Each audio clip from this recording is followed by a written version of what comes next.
Здравствуйте! А сегодня мы вам расскажем про встроенные сквозные биокамины фабрики Luxfire.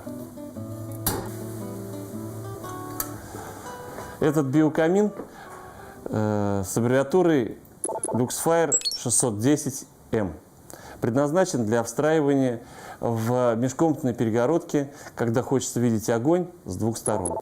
Создается эффект присутствия огня, объемного, так скажем. Его можно видеть как, допустим, из зоны кухни, так и из зоны гостиной.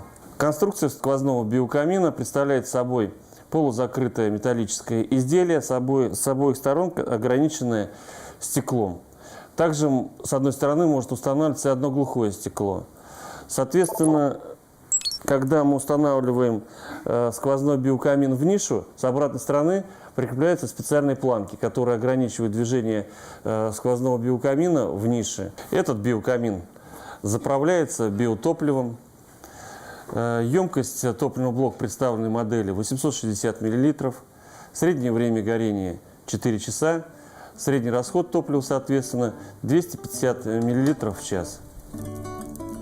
У нас есть специальная инструкция по сборке и монтажу биокамина, где написаны и рекомендации по безопасности, и схема сборки со всеми составными частями. Соответственно, с этой схемы можно установить биокамин без особых проблем.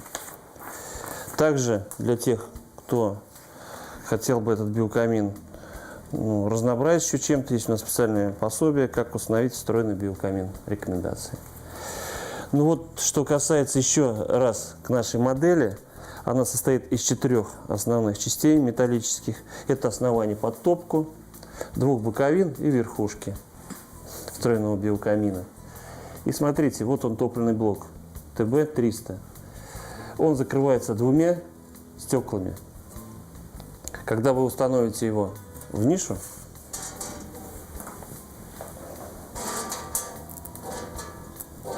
вам будет необходимо закрепить с обратной стороны специальными винтами, которые покрашены головкой по шкале RAL в цвет нашего биокамина. Специальные планки. В данном деле лучше не торопиться. Спокойно задвинуть его.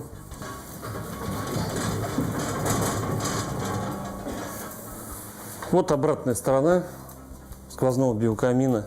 Соответственно, чтобы закрыть образовавшись, так скажем, незаконченность конструкции, существуют специальные планки, которые прикручиваются на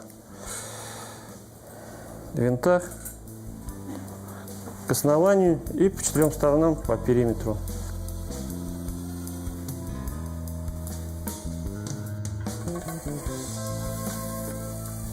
Ну, после того, как вы собрали биокамин, встроили его по тем размерам, которые указаны в паспорте, можно приступить к, соответственно, эксплуатации. Вставляете стекла, и у вас, по сути дела, биокамин вот уже в таком виде. При любой отделке, сами понимаете, который вам больше нравится по дизайну, вы можете им пользоваться. Соответственно, открываете створку топливного блока, зажигаете и наслаждаетесь радостью живого огня. На мой взгляд, было бы интересно его задекорировать нашими российскими дровами. Как вы видите, это плахи березовые, так раньше на Руси назывались дрова. Вот сейчас я вам его быстренько задекорирую. И посмотрим, и вы сразу увидите, как сполохи пламени будут уже работать по-другому относительно того, когда не было декорирования биокамина.